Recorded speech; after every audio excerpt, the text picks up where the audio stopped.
So what he is saying is that, remember, okay, I'll go back to the chapter. He's saying the knowledge by identity and knowledge by, there are 4 types of knowledge. Okay, this much is clear, I think. The first one is how we normally understand things in the universe. We use our senses and we use our mind to know what is going on in the world and in others. We have an interchange. But all our knowledge is through the senses. If the senses are not there, if all the senses are absent, we can know nothing about the universe. Therefore, between the knower and what is to be known, there are senses. And the senses connect the knower and the known. Okay? So that is why it is indirect. And it depends upon how good the senses are. If the senses are defective, our knowledge will be defective. And if it is much more sharp, the instruments of knowledge, then our knowledge will be better. Okay? So that is what is at the lowest level, level 1, it is indirect knowledge because the senses are coming in between and we can come to know the truth only through the senses. And it is also separative. Separative because you remain you and I remain I, and my knowledge of you is only because of the senses. And depending on the senses, your thoughts are yours and my thoughts are mine. You don't know my thoughts, I don't know yours. Therefore, there is a separation. And remember that separation is due to the ego. Okay? It makes you feel separate. This is level 1. Now, if you go into the intraconscious, you go to level 2 of knowledge. In other words, you are not using your senses anymore. You are using your subtle senses. Not only intraconscious, but even the superconscious. Vertically, if you go up to level 2, the spiritual planes of consciousness, okay, you are outside your body and you are now not using the gross senses of the body because they are there in the body, but you are outside the body. So you are using subtle senses. When that happens, the knowledge that you get of the world and others is without these gross senses. So it is direct knowledge. You are using direct knowledge. The spirit comes to know, but it is still your thoughts are your thoughts. I come to know them, but they are your thoughts, not mine. Okay, so that is separative direct knowledge. That's the second type of knowledge. I'm summarizing the whole chapter for you. The 4th one, I'll jump now to the 4th one. The 4th one is that the knower and the known become one. There is in the first level 1 and level 2, there is a difference between the knower and the known. There is a distance. But that distance becomes absolutely zero when you go to the highest level of consciousness. You become, or to put it very bluntly, you become God. And God is the one that contains the whole universe. He is the one who is creating the universe. Okay? So therefore, that is knowledge by identity. You become what you need to know. All you have to do is to focus and then know. So this is knowledge by identity. But there is a third one. This is the 4th one at the highest level. The third one is a reduced knowledge by identity. It can come in bits and pieces. It doesn't come whole. That's in the overmind consciousness.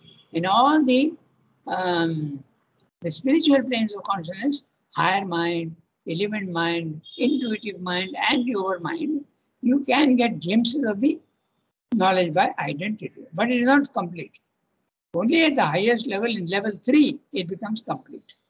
So this is the 4 types of knowledge that he is discussing here. And he is going into great detail. You can get the second level of separative direct knowledge without the senses in the intraconscious. And what is the intraconscious?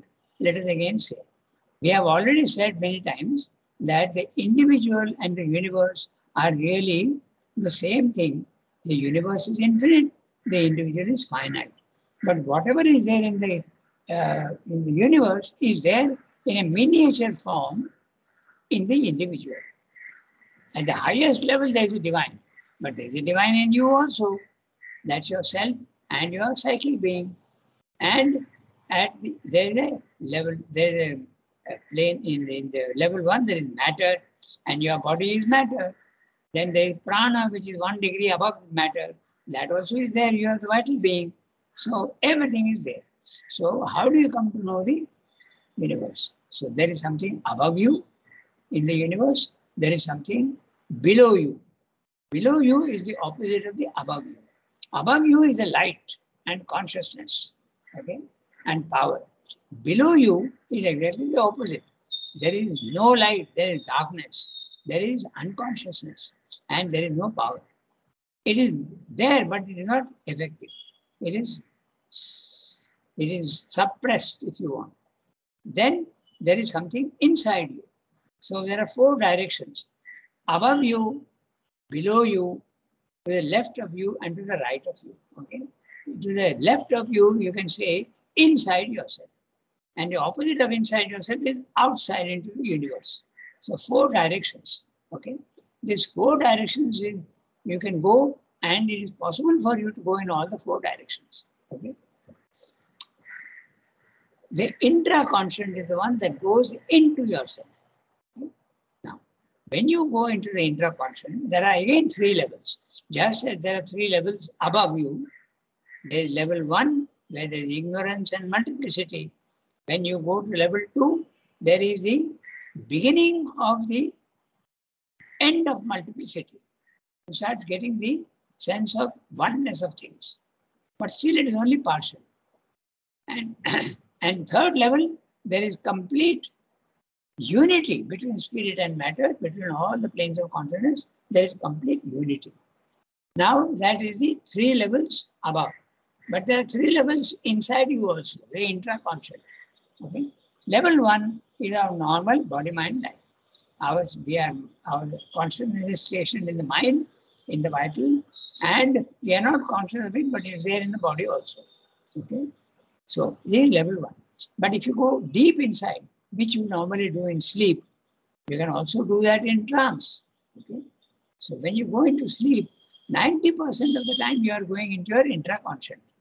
You can go into the vital worlds. You can also go into the mental worlds. Okay? You can even go into the subconscious. When you go into the subconscious in sleep, your dreams are very, very haphazard and very complicated and not at all reasonable and rational. It is not. All sorts of funny things happen. Okay? Because they all come up pell-mell from the inconscious and subconscious. Then when you go into your intraconscious, second level, you are going into the inner mind, inner vital, and inner physical. And the inner mind is 10 times more capable of knowledge than your outer mind. Your inner vital is 10 times more capable of emotions, the right type of emotions, than the outer vital. Then there is a subtle physical. When you go into your subtle physical, you will see the beauty of things. The colors get enhanced 10 times. Those who have had the experience, they see that the colors become intensified. Okay? And it is beautiful. It is not rigid and very, very dense like it is in the physical world, but there it is very, very fluid. And you see beautiful colors and beautiful, you see beings also there. The elves and gnomes. That's a subtle physical. That's the second level. The third level is even more deep inside, is the psychic being. And what is the psychic being? That's the divine element in man. Okay? But in the beginning, it is sleeping. Because the one has become the many, the one has come down and made itself absolutely the opposite of what it is at the highest level. So your psychic being has gone to sleep. And this going to sleep is purpose. It's an adventure. He is saying, I will tie myself up. Okay, my legs and hands and all, the divine is saying, I'll tie myself up, plunge myself into the opposite of what I am, and I will escape from there. That's the story of every individual. The divine is doing that through every individual. He is not satisfied with only one experience. He wants to do that repeatedly through all individuals. Okay? So that is the psychic being. The psychic being has to slowly awake. It then realizes that It is part of the divine. When it awakes and when it comes out into the body-mind life, you become aware of it. It's a beautiful experience consisting of three things: love, beauty, and joy. All the three are mixed, and you see beauty everywhere, you see joy everywhere, and you see also love. You start loving everything. So this is a marvelous condition which you can experience when the psyche is awake and manages to break through the barriers of mind, life, and body. It comes out into the open, and the days pass in a blaze of glory. Okay, that's the psychic being. But the psychic being is deep inside, even beyond the inner mind, inner vital. This is what he has been describing here. And when you go into your intraconscious, you are not using your gross senses, and your knowledge is direct, but it is not full. Okay, I can see other people's thoughts. I can also see other people's emotions. Okay, but they are yours. Duality still remains. Okay, but there you can have access to all these. Then Srimba has also said about the universal forces. Okay, in the physical world, the universal forces are sunlight, wind. Okay, all these things are the universal forces. Like that, there are universal forces in the vital energy. And energy also can be of so many different types. No? You know, there can be electrical energy, there can be mechanical energy, there can be solar energy, there can be muscular energy, there can be nuclear energy. So all these different types of energies and forces in the universe, you have access to them. You see them, and if you are capable enough, you can even use them. Just like we use energy, physical energy for our own benefit, like we put up windmills and use the energy of wind for our own benefit. We put up photovoltaic cells and we use the energy of the sunlight for our own benefit. Exactly in the same way, when you are in the intraconscious, you can use the energy, forms of energy available there in the universe. I can make use of that. I can cure people. I can send that energy for a particular purpose. Okay, I can help people. I can do all sorts of things with that, provided I have learned the technique of how to do it. And that is occultism. Occultism is the knowledge and manipulation and use of subtle universal forces, mental forces and vital forces. Okay, so this is the, in very short, already we have taken 17 minutes, but Sunki wanted a resume, and I hope it has helped. I don't know. So they spent. Yes, Rangada. Yeah. Yeah, it's very helpful. I just still like to one small question about the Sure Windows related to that. You said the occultism here, and in the last paragraph, it's like where is it? Like a little the below part of the paragraph, the last paragraph. Sure Windows said that that part starts with our soul is not the overt guide and master of our thought and our acts. And 4 lines below, Sri Aurobindo said, with its own larger occult reality. So once the soul succeeds in remaining in constant communion with its own larger occult reality, then that larger occult reality means a psychic being realm, I may say. Psychic being realm. So my concern is that, you know, these days many not even before, like Osho Rajneesh, many people kind of mislead people with a huge power, and most people, even the intellectuals, take that as a spirituality. So for me, that distinction between the just the vital inner power and the real spirituality, that looks really important. And I think in Sri Aurobindo's work, he gave us a lot of things about that. So can I say, like, the finding psychic being is the kind of the is the thing we cannot find in those like a misleading teaching. That's And it's okay. yes, Your question is a valid one, but you formulate it and send it to me in my email. I'll reply right. in detail. Okay. Okay, I will. Thank We you. have 15 minutes. Mhm. We'll read the next paragraph. Okay. Yes. So, in fact, you read the next paragraph. These are the dynamic functionings. You read Yes. next paragraph. Yeah. Yes. I'll reply to you. Okay.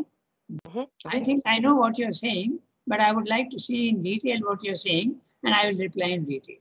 Okay. Yes. Thank you. Now you read. These are the dynamic functions. Yes.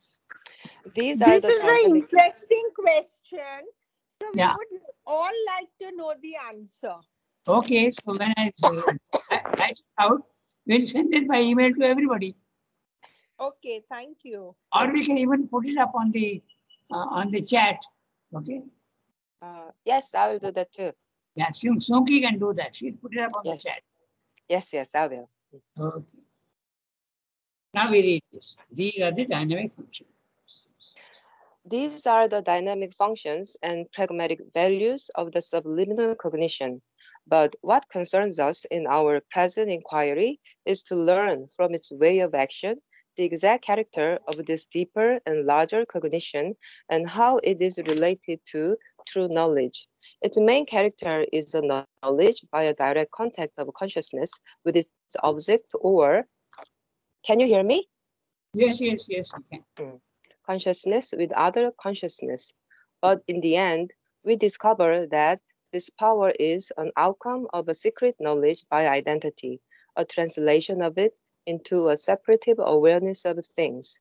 For, as in the indirect contact proper to our normal consciousness and surface cognition, it is the meeting or friction of the living being with the existence outside it that awakens the spark of conscious knowledge. So, here, it is some contact that sets in action a pre-existent secret knowledge and brings it to the surface. For, for consciousness is one in subject and the object, and in the contact of existence, with existence, this identity brings to light or awakens in the self the dormant knowledge of this other self outside it.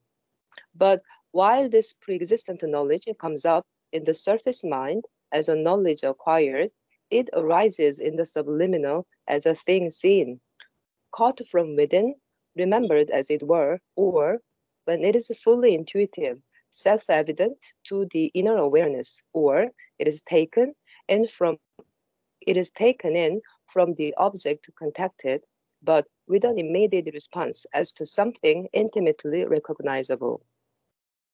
In the surface consciousness, knowledge represents itself as a truth seen from outside, thrown on us from the object, or as a response to its touch on the sense, a perceptive reproduction of its objective actuality.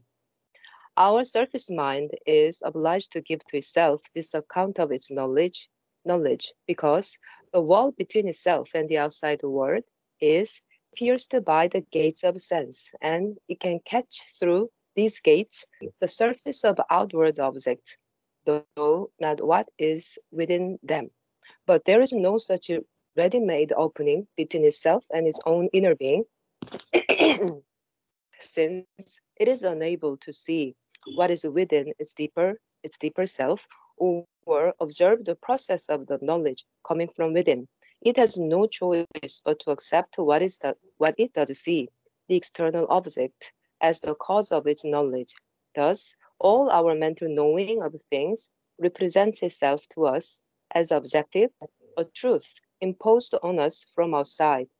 Our knowledge is a reflection or responsive construction reproducing in us a figure or picture or a mental scheme of something that is not in our own being.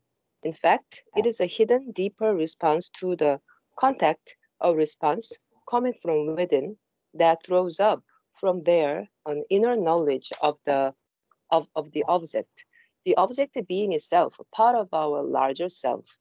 But owing to the double veil, the veil between our inner self and our ignorant surface self, and the veil between that surface self and the object contacted.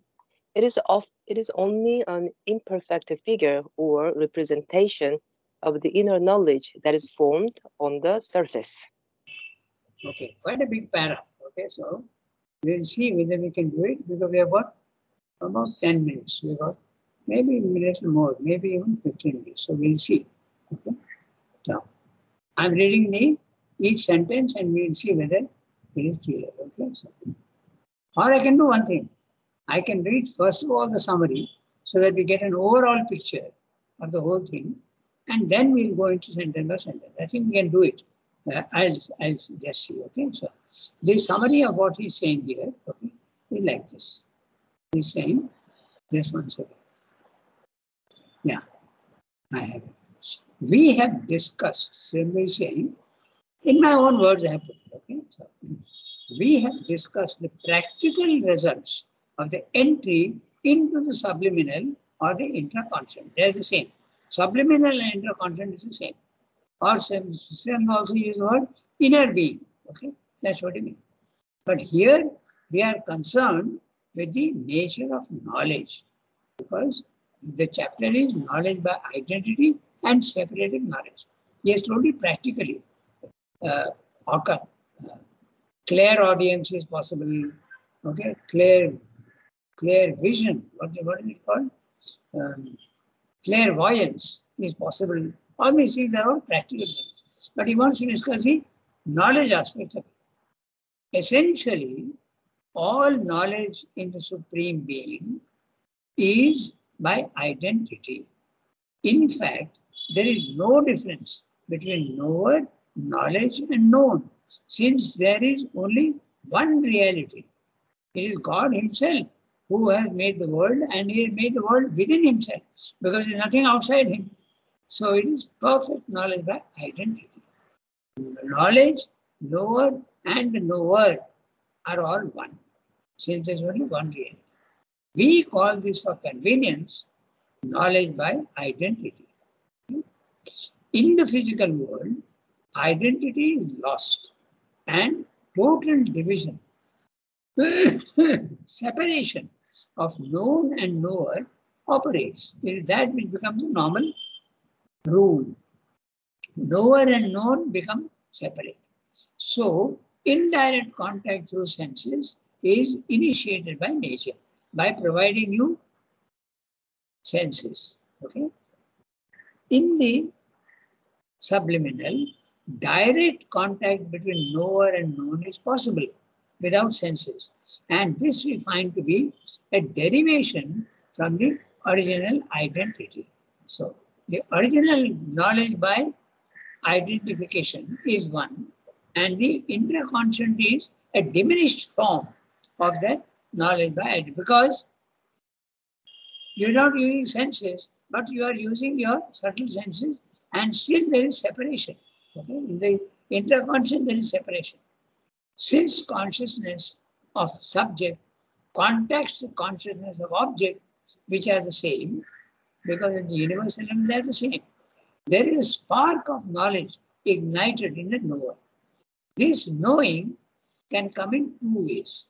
Number one, contents of object enter into the contents of subject. Contents. Suppose I have got 10,000, 10 types of thoughts in my mind. All the 10 types of thoughts in my mind will be available to you who are in the subliminal. And knowledge is remembered within oneself. It is as though, oh, yeah, I knew this, but I had forgotten about it. Knowledge in the intraconscious has the impression of being remembered. You knew it all along, but you had forgotten about it. This is the first type. Second type, the contents of the object are seized by the subject as if in an object itself outside its own being. The contents of the object are seized by the subject as if in the object itself, outside its own being. Okay? In the waking supervision consciousness, knowledge is felt as if it is acquired. That's why we have education. Education is nothing but the acquisition of knowledge. Okay? In the physical world, we have to acquire knowledge. It comes from outside and becomes a part of us mentally. Okay? In the waking superficial consciousness, knowledge is felt as if acquired, and a separation exists between object and subject. Thus, normal mental knowledge is seen as outside. Okay? Now, there are two veils that prevent the knowledge from becoming intimate within oneself. The first veil divides the outer nature from the inner nature. Okay? The outer nature from the inner nature. Okay? And that veil is the body, mind, and life. Secondly, the second veil separates the outer nature from the external object. This results in imperfect and partial knowledge. That which makes you feel separate is the ego. So the second veil is the ego which separates you from everything else in the physical world. So, but this is imperfect. All scientific knowledge is of this nature, and therefore it is partial knowledge and imperfect knowledge. Okay? That's what he's saying in the text. So, it is now 8:30, we have got 10 minutes. So we'll quickly go through each sentence and see whether, but this is what he's explaining about knowledge. Okay? Let's get the beginning of the para and then we'll start. Let's quickly go through. So, these are the dynamic functionings and pragmatic values of a subliminal cognition. But what dynamic function is practical. Pragmatic, practical values. Dynamic means you can access the knowledge and use it for many things. Dynamic. But what concerns us in our present inquiry is to learn from its way of action the exact character of this deeper and larger cognition and how it is related to the true knowledge. True knowledge is above. Okay? The true knowledge is above in the third level and how it is connected with that. Because we know that from the highest level, there is a descent, and the descent at various stages is a diminution and sometimes even a distortion, okay, of true knowledge. So, the identity gets diminished and you get to know that whatever you want to know in the universe, you can get to know, but it is still not, it is not identity. It is separated. This is what it is. Its main character is a knowledge by the direct contact of consciousness with its object or of consciousness with other consciousness. He's saying object because I can even see things. Okay? Those who are psychics, if someone reports a person missing, okay, we have discussed it many times. If someone reports a person missing, the police will call in a psychic, one who can object. I'm discussing object. He will touch an object used by the missing person, and that residue of what that his vibrations are there in the object. From there, he will be able to contact the person concerned directly. Now, this is a very interesting subject, and I will spend some time on it. In other words, I will not be able to finish the para. We'll do it next time. Okay? But I want to say, what is this? When a psychic touches a, let's say, a pen or some clothes used by the person who is missing, what is exactly doing? Because the universe is constantly interacting with everyone. And the vibrations of everything is going into everything. So now this is very interesting because take the phenomena. I'm coming to why I'm spending some time here. What about the blessings packet? Okay, the blessings packet is mother has put her vibrations into the blessings packet. At one time when she was there, what they used to do, there are two types of petals which are receptive. Okay, not all things are receptive to vibrations, but rose petals and divine love, darling, okay, that pomegranate, that plant, the flower, the petals of the flower are very receptive. Now that's very interesting because it is so similar to, you think about what I'm saying, okay, very interesting. There are some materials which can hold the power, and there are some things which cannot hold the power. Now take what happens in a rechargeable battery. What is it doing? I am putting electrical charges into the battery and it is retaining it. But not all materials can retain these things. Mother found out that the rose petals and the divine love flower petals have the power to hold the power that she puts into it. Now the lithium battery in a rechargeable battery has the power to hold that electric charge put into it. So this is the nature of the universe.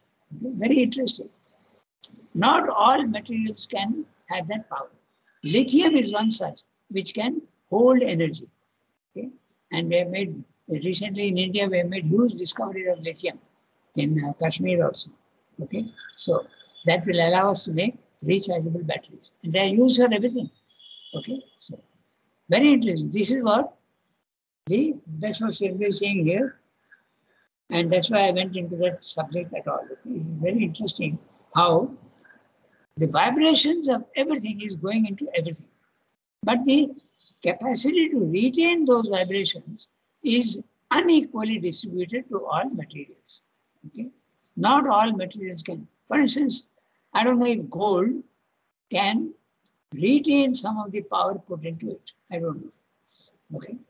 But definitely, Mother discovered that. You know how she discovered, no? Because Madame Theon had given her some flowers. Okay? And she was used and had told her, you keep these flowers always on you. But one day, she found that she is feeling quite empty. And she wondered what had happened. Because she had left those flowers, petals, in her room and she had gone out. And then when she came back, she saw those petals in her room. And then she realized that it is those petals which have the power. She realized because she was feeling very empty when she went out. And she was wondering why it is happening. When she came back, she saw the flower petals inside the room and not with herself. And then she understood. It is from that time onwards, in the ashram, she started charging these flower petals with her power. And she used to say that they will last for 6 months. After 6 months, the power gets exhausted. It doesn't retain forever. It gets exhausted.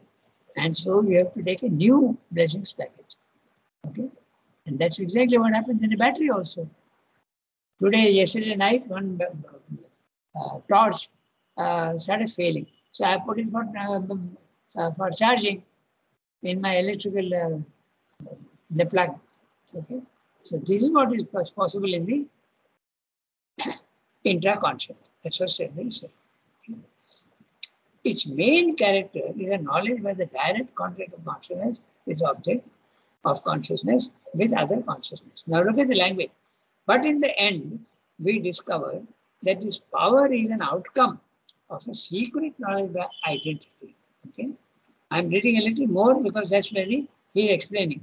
For as in the indirect contact proper to our normal consciousness and surface cognition, it is the meeting or friction of the living being with the existence outside it that awakens the spark of conscious knowledge. So here means in the intraconscious, it is some contact that sets in motion a pre-existent secret knowledge and brings it to the surface.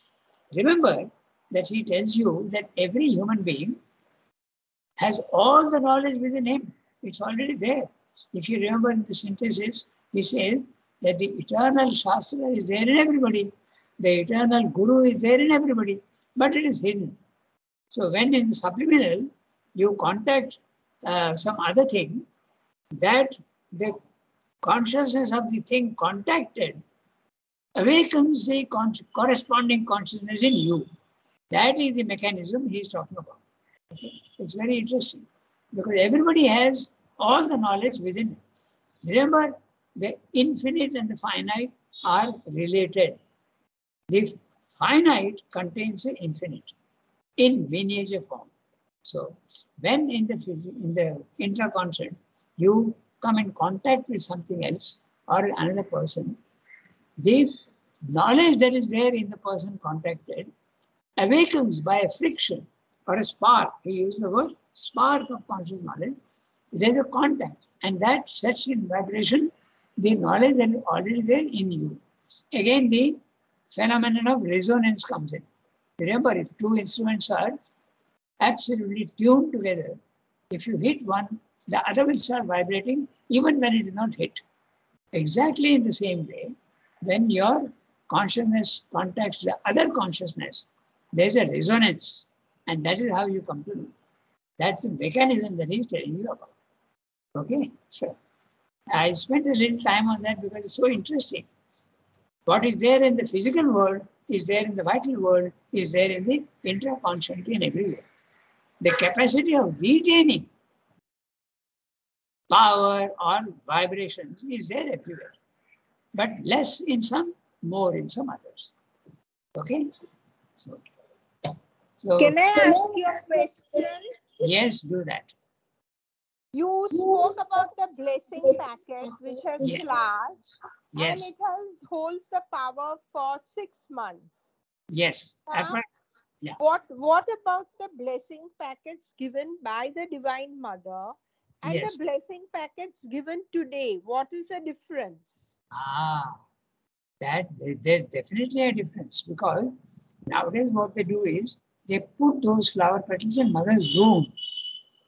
But the mother's room atmosphere, certainly can be contacted, but certainly it is different from mother's physical presence. No? So it is less, I would say. I'm being very frank, but still it has a power. There's no doubt about it. There is a power, but it is definitely less than what it used to be. That's my opinion. Somebody else may disagree. But if they disagree, Hello, yeah, tell me. I couldn't hear you. Oh, why? I was speaking quite loudly. Yeah, What but I don't know. Maybe my internet problem. Okay. So what I was saying is that mother's physical presence is definitely more powerful than her presence in the room, isn't it? If that is not true, then what is the use of an avatar? Because the divine presence is there everywhere, but it is hidden. So my understanding is that when mother gave you something, its power was more. I'm not saying that there is no power in when the flowers are put in mother's room. Certainly, because her power has been charged into her room. So it is definitely there. But according to my understanding, it is less. But that doesn't mean to say that the blessings packets are useless. They are not useless. Maybe they'll last a little less long. That's why they tell you to change and keep it up. Always on your side. You heard me now? What about a blessing packet given by the Divine Mother to you? Yeah, that's what she said at that time, that the power lasts about 6 months or so. So you have to change at that time. Because mother's power is infinite. But what is the power put into the blessings packet? How long is it going to last? It depends on the flower petal, not on mother. So she is putting her full force into it, and that force is put into the flower petal, and that lasts for a certain time, just like your torch, the rechargeable torch. The energy. What if that blessing packet has her photo and signature on it? No, I didn't follow what you said. I said, what if the blessing packet Ah, has her photo with her signature on it? yeah, certainly it has got more power. If it is mother's own signature. Okay. I don't know if it is printed nowadays, because it is certainly not mother's signature. It is mother's signature but printed, not her own power. No? So No, there is- no, original mother's signature. that has got tremendous power, no doubt. Okay. Means that will not fade away in 6 months, no? I don't think so. Achha, now look at this ring I am showing you. Okay, this ring was given to me by mother, okay? And it was in 1970, and we completed 25 years, something like that. The ring was given to me by mother, and she put it on my finger. Now this is gold. Okay, so how much it is retailed? It's very valuable to me. She herself gave it to me. So I would think that power is always there. And however diminished, if my receptivity is good, then it certainly will help me. There are two things, then. Your receptivity also counts. Okay? Okay. Yes. Merci beaucoup. Okay, we have to stop now because it's 8:40. Thank you, Rangana. Au revoir, Thank everybody. you, Rangana. Thank you, Rangana.